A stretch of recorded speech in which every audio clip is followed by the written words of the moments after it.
Don't provoke, cause oh, we will. It's insane! This is the Filmcast review of M3GAN. Let's start with Devindra Hardwar. What did you think of this movie? Oh, I love M3GAN. I think she's great. And you know what? Keep doing what you're doing, M3GAN. Like, I'm not afraid of you. It's all good. I think this movie is a wonderful, like, I'm not afraid. She's going to take over the world. They're all going to take over the world, you know? I think you drew the wrong lesson from M3GAN, Devindra. I think we have to really be careful about what we say because the AI will hear it. I think this movie is a really smart update to the idea of the Terminator, to be honest, and Child's Play, like wrapped together within a really fun horror movie package. It speaks to our reliance on our technology, but the really smart thing is like this movie says a lot about parenting, to be honest, like in the way we rely on devices and other things to kind of do the co-parenting, like. Basically, so you're saying we shouldn't turn over our kids' attentions to an AI killer robot? I mean, you never know, but this movie kind of opens with that concept. The idea of M3GAN, as she is pitched in this movie, is like the ultimate kid's toy. Like, who cares if it costs $10,000? If it's like a companion your child will like grow up with and will love and will help take care of them forever. Yeah, you know what I need, guys? I need freaking childcare. I need time to do literally anything else with 100%. My life. If a robot could do that, and I could go to the movies with my wife. Wait, and 10,000 one time? Instead of 10,000 literally like every couple of months? That's a bargain. That'd be nice. That's a total bargain. No, I think this movie, it's a lot of fun. It leans into its bonkers premise, and it's just like a really good, fun horror movie. Another one from Akilah Cooper, or written by Akilah Cooper, and I think she is just like on a roll. Like between this and Malignant, was like one of the wildest movies I've seen in a very long time. I feel like she's leaning more back into the fun sense of horror that we had maybe in the 80s and 90s. Before a lot of things were just pretty much all trauma, allegories. But at the same time, this movie can do things because it starts off rough and it deals with trauma. It deals with like major loss, and I think really like impactful ways too. There are a couple scenes that are just like truly emotional. I think really, really well sold from forget the actor's name, the young girl, but she is tremendous. I also think M3GAN, the actor who plays M3GAN, Violet McGraw plays Katie, the young girl in this movie. The sister of the girl in the black phone, apparently. But M3GAN, who's played by Amy Donald, I think her physical presence is also just really, really captivating and really creepy. And also something we saw in Malignant too. Like that was just a performance that looked weird and was kind of like eerie and jarring. And I think that physicality is something that we should praise more because it's unique on screen. A lot of that is Amy Donald's like actual physicality too. Like she's a former gymnast. There are things that M3GAN does, like running on all fours, which is just the actor doing it. Things like the Cobra rise, where you lift up from your back, like up like a freaking snake, like with full upper body power. She did that. So I think that sort of stuff is stuff we should really be like, this is actually really cool, especially in an era where I feel like maybe horror movies, some of them get too bloody, some of them get too maybe wrapped up in special effects. I'm like, this is just like genuinely creepy based on how somebody moves. And I think that is worth singling out. So yeah, I love this movie. I think it's tremendous, and I could see why M3GAN has become like a social media icon. It's captivating. Like this is something, it looks so cool and so unique. I think M3GAN the robot, the design of it, the style of it looks so cool. And where this movie actually goes, the kills are fun. The actual like the plot is fun. I feel like the only thing maybe holding this movie back is Allison Williams, who is fine, but the kids are like at another level. The kids are like giving their all to this movie, and Allison Williams just feels like she stepped over from the set of Girls or something. So I normally like her, but I think she was kind of dull here. I love this movie though. I can't wait to see maybe more. And remember, I'm a friendly, so don't worry about me. I can't imagine we're not going to get more M3GAN movies, especially because the movie is so successful and the premise feels so easy to 100% sets up a sequel in this movie. Yeah. So, Jeff Canada, your thoughts on M3GAN? Well, Dave, I guess you could say my thoughts on M3GAN are best summed up in a completely non-AI generated limerick. Wow. Yeah. As opposed to usually. Still making Still making it by hand like a real idiot. Okay, here we go. Limerick for M3GAN. It warns of dependence between adolescent kids and their machines. But the film I report, like the doll, comes up short because it's neutered by PG-13. Nice, Jeff. Nicely done. I didn't really feel that, but okay. I want to hear your thoughts. I did. I wanted this movie to go harder, man. I feel like it really kind of cops out on that. And I understand. I'm sure it wouldn't have made the awesome money it made this weekend if it had been a lot of young people watching this movie. Exactly. And maybe they would have had a hard time getting to the theater. Young people deserve gruesome deaths too. Okay? I suppose so. Yeah. I suppose so. But for me, I can only speak from my experience. I just felt like the movie only goes, 3/4 of the way or halfway. It's not. It's fun. Hey, I'm not going to slag this movie. I had a decent time with it. Mm-hmm. I didn't think it insulted my intelligence in particular, although all of the setups I saw coming a mile away. Like every setup that pays off later, I was like, oh, that's the thing for later. So, I don't think the movie, I feel like people are slobbering all over this movie and just calling it like one of the next arrival of the next great horror franchise. I didn't feel that about it. I didn't think it was, I didn't think it was barbarian. I didn't think it was bodies. It's fun. It's fine. It's fun. It's goofy. We don't see too many of these like fun. Okay, yeah. fun movies, it's fun. And especially coming after after the award stuff and after our top 10 list. Like this is what I was talking about. Like I was totally in the mood for like a silly horror movie like this. Like maybe aims a little lower, but yeah. Yeah, I think it was a little too silly, a little more silly than I was hoping for. I think that the movie kind of starts out being insightful about these things that are happening in our culture. And I think it kind of loses sight of that and goes really goofy to the point where I start going, well, give me a little more substance here, please. And some of the stuff that happens toward the end is just like, okay, we're just in silly town. Is no disassemble. No disassemble. Yeah. Number 5 is alive. M3GAN is alive. Yeah. So anyway, I didn't love it as much as so many of the people I see online that are commenting on this and talking about it and praising it to the high heavens. I had a decent time. I think it's fun. I think it's silly, but I wish it had that hard R rating and it could have really delivered some impact, some gut punch instead of just being kind of goofy. I think I almost completely agree with Jeff Kanata in this case. I think it's fun. It's fine.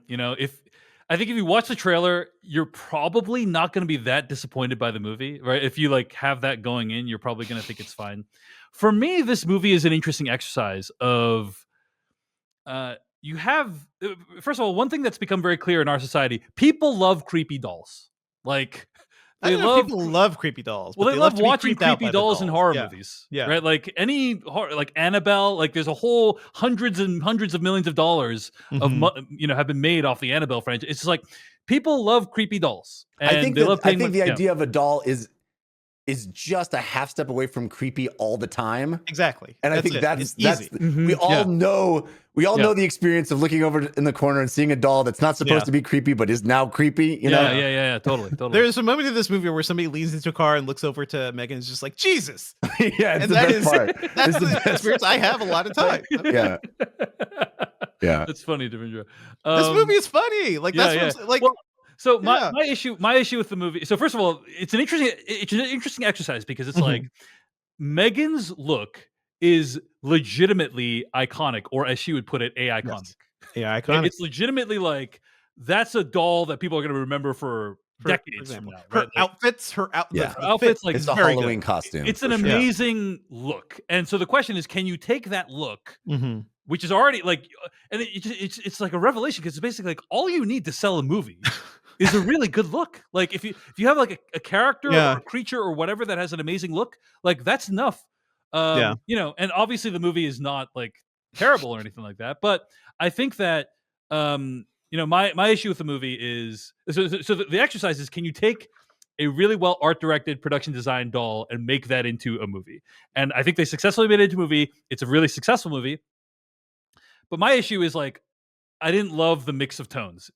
It's really a horror comedy.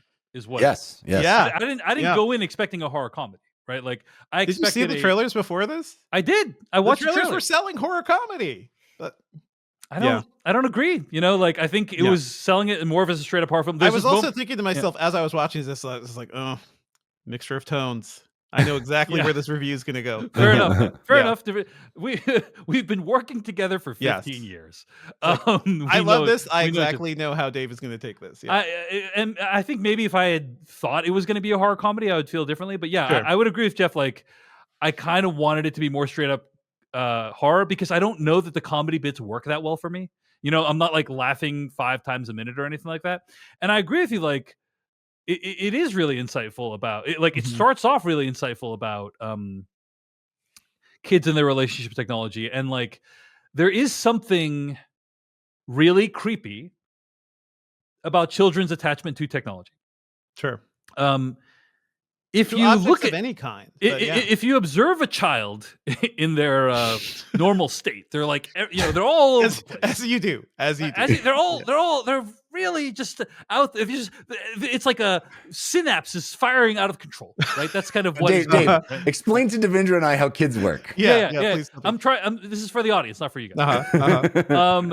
And then you put a screen in front of their face, and all of a sudden, like it's just like. Sure. It all just like, and it's just like depends, but yeah, it's like that's not right. That's not natural. That's not right. There's something not quite right about the fact that like this child who moments ago is like all of a sudden you put a black slab in front of them. They're like, but so useful. So useful. Oh my god. Oh my god. Totally true. And I think what's funny about the movie is like this idea of like, what if it was a doll that this child got attached to like incredibly hard, and it's like, oh yeah, that does reveal how disturbing this idea is, you know, like if and we'll talk about some of the stuff in spoilers. Like I think some of the last act stuff, like revelations these characters have about their relationships to each other, I think are genuinely meaningful. You know, it just it is wrapped in a story that is a little silly, and M3GAN goes on a killing spree. But you know what, guys, this movie cost $12 million. 12. Yeah, and it's a success.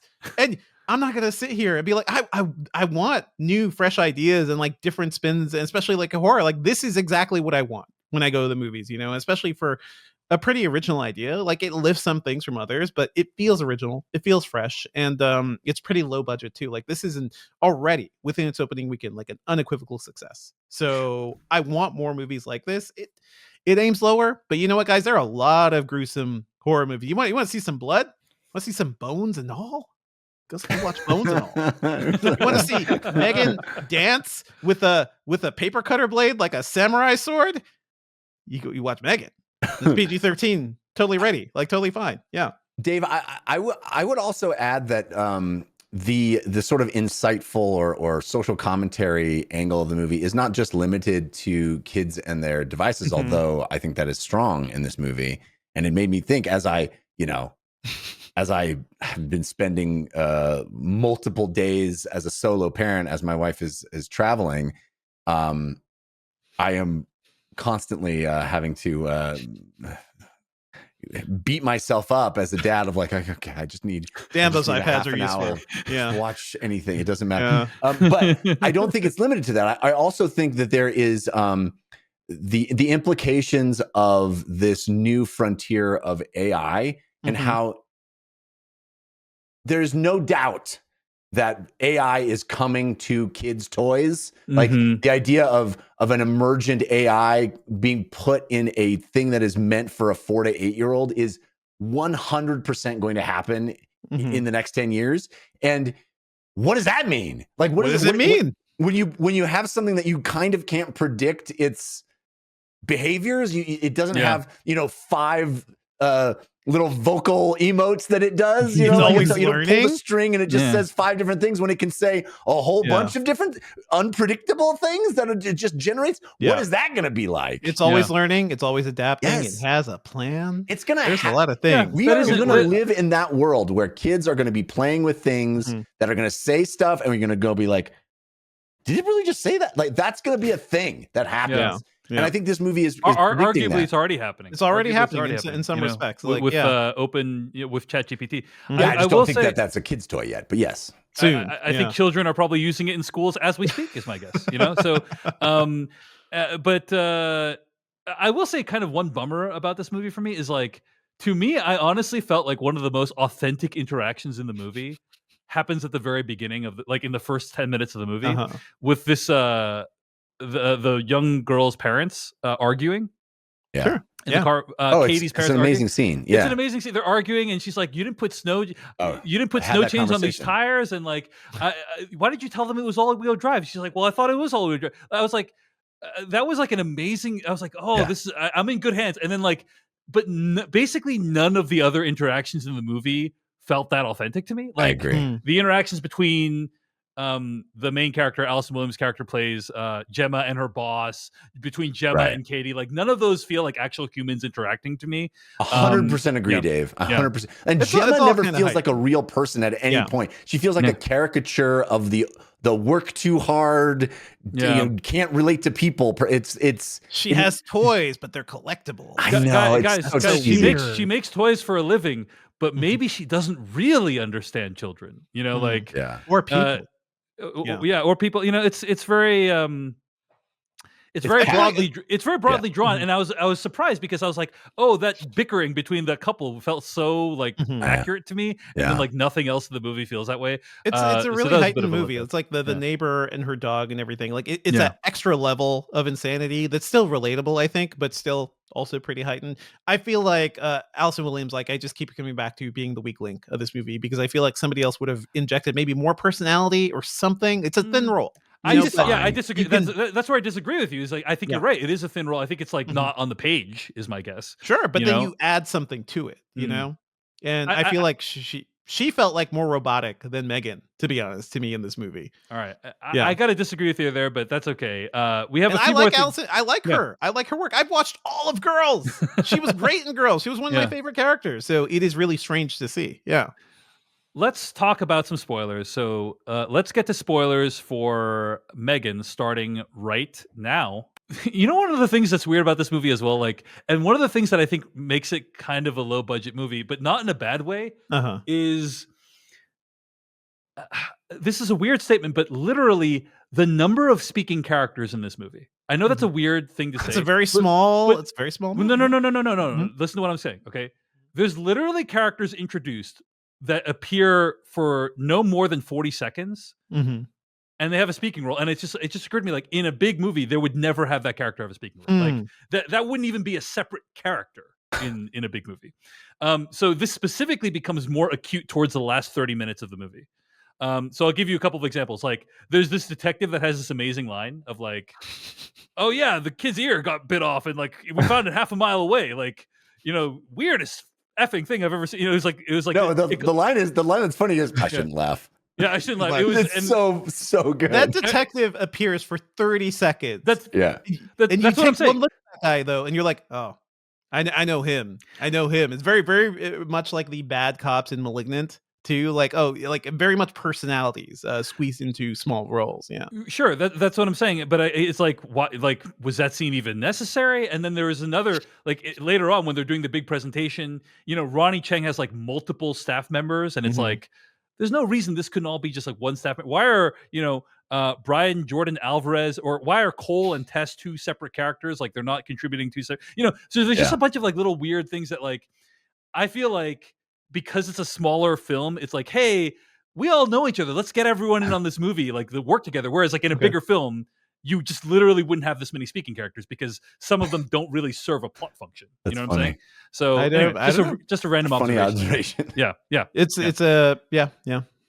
Anyway, I would say I think any time that M3GAN sings in this movie is gold. It's just gold. Yeah, it's so perfectly cheeseball and. Yes, you just kind of feel like, oh, that's exactly what this thing would do. Is it's also exactly what a kid would want to hear at that point. Yeah. They want to hear titanium when they feel. No, M3GAN, she's not literally titanium. Anyway, so yeah, I agree. It was very, very funny when she started singing. I felt like we could have used a few more kills at the end. You know? Yeah, I agree. Somebody in the Slack Filmcast brought up this good point of like the part where she starts dancing at the end. Makes no sense at all. Random. Yeah. We see her and Katie learned to dance early in the movie, but like it's not like you expect it to be this big payoff of a thing, right? Like some victory dance or something, but it's just like, nope, it's just a random thing. You know, it's like, okay. And it was a big deal from the trailers. It's been like imitated online and stuff like that. I do think that was a bit of a missed You were opportunity. disappointed by the TikTok dance? Well, just that it didn't have a bigger payoff in the movie itself, you know. But anyway, I actually thought a lot of the kills were pretty artfully done given the PG-13 rating. Definitely. I really liked how Megan's face gets like completely annihilated towards the end of it. Like it's all very really much Terminator upsetting by that point. Yeah. Terminator, very Child's Play, you know, like a lot of like those kind of components. I everything about Megan's look, including when she gets all effed up in the face, like I thought was really well done in the movie. Yeah. So I mean, the overall design of this movie too. Like, I like the idea of this company that's just like so devoted to making the best kids toy. I have talked to so many tech companies, guys, that are just like this, you know, and they're devoted to this. So that feels very true to life. The kills, I think, work pretty well. Like that whole sequence with the little boy, the like horrific little boy. I was like, oh, this guy's a monster. You know, I was also like, this kid, like this school probably has gotten a lot of complaints about this kid and is just like letting him out there to abuse other kids. So I was like, at that point I was like, yes, Megan, mess him up, destroy him. His mom was great. His mom was awesome. Great. But they really linger on Megan pulling his ear, and then the ear like is like Stretch Armstrong. Yeah, that was a good like because when I watched that I'm like, can an ear really stretch that far? You know, like that's what I'm thinking about, right? Like for Megan. But also like, remember when Arnold Schwarzenegger pulls the thing out of his nose in Total Recall? I'm like, can a nose really do that? You know, like what he's doing. And it's like that whole sequence, like her also the like her sizing up her enemy, like that little boy, and going to running on all fours, which apparently the actor just did on her own, like surprised everybody. It was like, oh, no, she didn't need any special equipment for that, just did it. That kid sounds terrifying because she got into character apparently and wanted only to be referred to by Megan during the movie. So it's always a good sign when that happens. It's those little things. I think this movie does a lot of little things quite well. There are other things, you know. I enjoyed that scene. I will say that's the scene when I kind of checked out of taking this movie seriously at all. Was when she brings the doll to Katie's camp or whatever, like the Katie's school, because it's been made clear this is a special prototype. Like you're not supposed to let anyone see it or copy it. That's a huge plot point of the movie. Don't know what it is. Then she's just like carting it around in her back seat. You know, like it's okay, fine, we'll leave it here. Like my favorite part is that Megan is like 3.5, 4 feet tall, right? And she's on the table, and I guess every kid brought their 3.5 or 4 foot tall toy. Giant teddy bears, yeah. It's the most giant toy. Like let's go to the outdoor camp and bring the biggest bear you own. That was when I was like, okay, this is just I can't like because the thing is I come into it like this is written by the same person that wrote Malignant, right? Yep. And I'm like, you know, that's a serious horror movie. There are maybe a couple. No, man, Malignant is silly as hell. Did we forget? Like the cops were ridiculous. So much about Malignant is just like that was a silly movie, but in a really fun way, I'd say. Let me put it a different way then, Devindra, in a way that you may accept, which is, I think, you know, Jeff, you bring up like The Room. You brought that up early in relation to Paul T. Goldman, but like the reason why movies like The Room and Trolls 2 are successful as camp classics, or The Apple, or like other, you know, movies in the past that are like, you know, people love them because of what they are, is because the people in those movies and making those movies thought they were making something brilliant. But they weren't, and it ends up being like really cheesy. Right? Earnest, the earnestness, the earnestness, right? And like I felt like in this movie, it was like there's a part of the movie that's like, I know we're making something silly, you know, like. But I think it's intending to be a comedy. It's not, like The Room was never intending to be a comedy, and and that's why it's earnest, right? But Megan has jokes, right? There's jokes in it that it knows are funny, and it's. Like that moment that Devindra brought up is brilliant, where she's like, "Oh, and who's your friend? Oh, dear God!" Oh my God! It's very. I mean, it knows it's being funny. Yeah. It's sort of the way Sam Raimi would like lean more into humor, like as Evil Dead went on. Is that sort of thing? It's like I feel like we just have not gotten that as much. Like horror has gotten very somber, has gotten very. I guess we don't really have as many like I don't know, like hostile type things anymore. But horror has gotten like to a certain point where it doesn't feel as fun as it did when I was a kid. Yeah. And this kind of evokes that. There are multiple moments I laughed during the movie, but for me, it wasn't funny enough to be a horror comedy. That's kind of that's my ultimate take on it. Go ahead, Jeff. What were you gonna say? Yeah. I think there's another missed opportunity too. I think the movie never really hones in on what makes M3GAN special as a murderer. As weird as that is to say, they didn't really explain enough. Yeah, there's no like. I think you have this idea of creepy doll is creepy, creepy doll that thinks for itself and decides the only way to protect you is to murder everyone that ever insulted you is super creepy. But then the method by which the doll goes about it is completely haphazard and doesn't have any kind of through line or consistency. And I think it would have been really fun if they had honed in on how does a doll murder people? Because, you know, we're in that greenhouse and she picks up the spray and sprays the lady and does all that stuff. And that's fine for like literally any horror movie. For Scream sequel or even Jason doing that. That makes sense for Jason. Like he picks up the thing around him and he uses it in a kind of darkly comic way to murder the person by their very own hobby.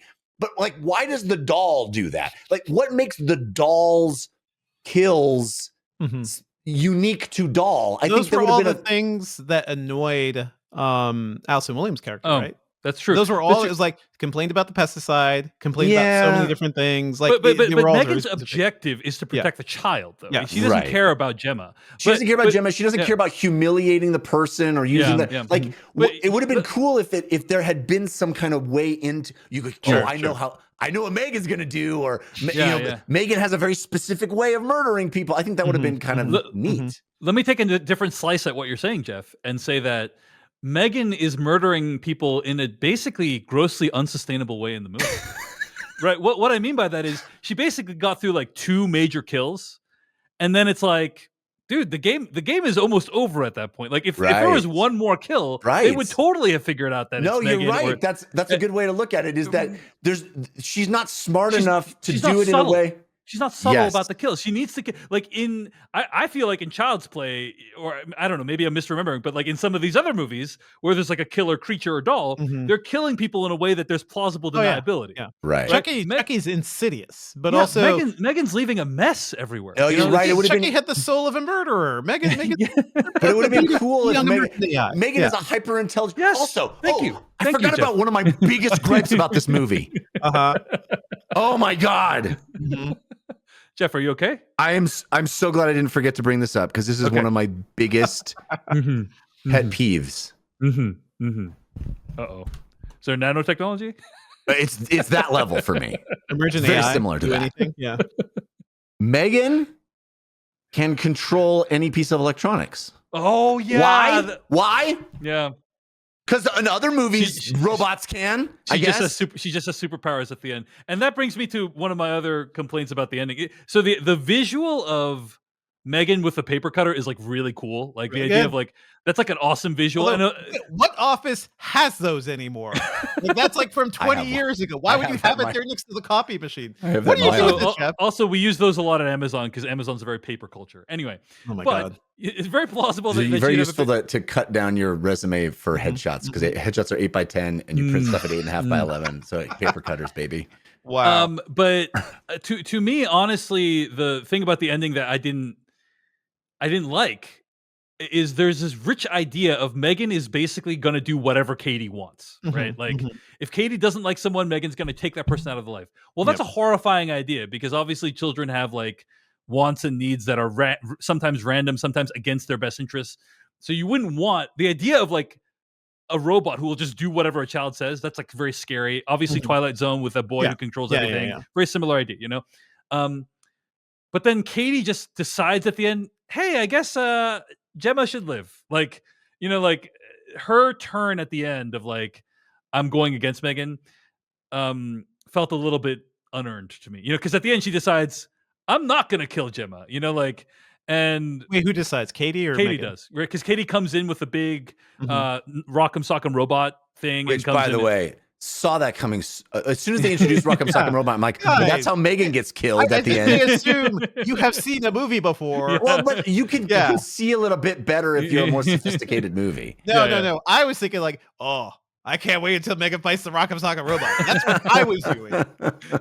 That's the two genders right there just now. Yeah. Like in terms of what your reaction is to this movie. I don't. So the whole thing. Yeah. So I felt like her final turn at the end. It didn't feel authentic. Katie's final turn. Yeah, Katie's final turn at the end. I feel like maybe there's some stuff missing there, but that one scene where she is just screaming at at Gemma when Gemma will not allow her to have Megan, like that. Yeah. That to me felt very true to life, and that really showed like the depth of that connection. Also, Totally. My God, my daughter does that to me all the time, right now, for literally anything. So yeah, same. Felt really true to life. I do feel like there was a turn at some point where she realized like her aunt cares for her more in the way that Megan did, and they never really like closed that loop. There needed to be some moment where she kind of realized that. Mm-hmm. That never really happened. But she also realized Megan is like an insane killer too. So I think Katie was never on like full team Megan when she saw what she was doing by the end. Yeah. The thing that you brought up, Jeff, about Megan being able to control electronics, like they didn't even bother explaining that. It's frustrating. Guys, they didn't even. Guys, have you heard of Wi-Fi?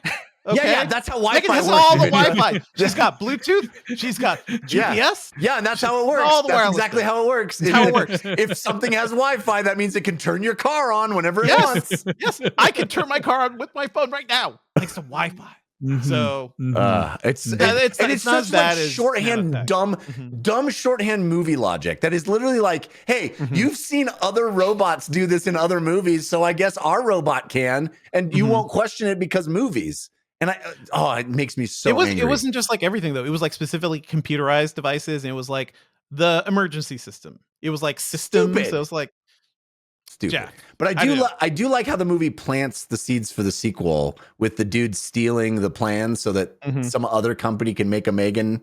And then her soul is clearly in that little AI bot. I think Kurt who drags the files into a folder called Kurt's Files. Kurt's by the way, I'm just gonna say that at most modern corporations, I'm not commenting on any specific one, that would not be a great way to exfiltrate confidential data. We exactly see who has dragged those files. I do like the fact that he just assumes he's watching porn at work. That was pretty funny. Yeah, I mean, first of all, Kurt is killed in the movie, so I don't know. Maybe but he already put it into Kurt's files, which, of course, as we know by the transitive property of Wi-Fi, could be anywhere at any time, all the time. I mean, so here's the internet. Yes, that's not what I thought you were referring to at the ending. That's the thing that I thought. The very end itself was something that I really enjoyed. I was like cackling, because at the very final shot of this film is the Elsie robot turning and looking at the camera and being like, "I'm next," and it's like, this is so ridiculous. This is so silly. Yeah, I guarantee you, the sequel to this movie is another company making a Megan because they got the files stolen by that. Why else have all that shit in the movie?